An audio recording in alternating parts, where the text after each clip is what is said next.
Hello and welcome to the unboxing of the Xiaomi Redmi 9 Prime.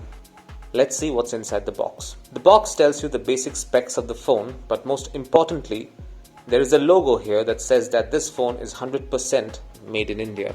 Now let's quickly remove the cover. Let's take a look at what's inside. Ah yes, this is the SIM tray ejecting pin, a very handy tool that we keep losing all the time. Very important tool, keep it safe. Inside we have a document which is the user guide for the Redmi 9 Prime. There is also a transparent cover for the device itself. This is a very good touch. This will help keep your brand new smartphone scratch-free. Now let's take a look at the hero of this video, that is the Xiaomi Redmi 9 Prime, neatly wrapped in a protective plastic wrapper. Let's also get rid of the sticker. The phone is made of plastic, but the design is quite subtle and it's quite nice to look at with that sleek matte black finish. The Redmi logo is quite prominent at the back as well.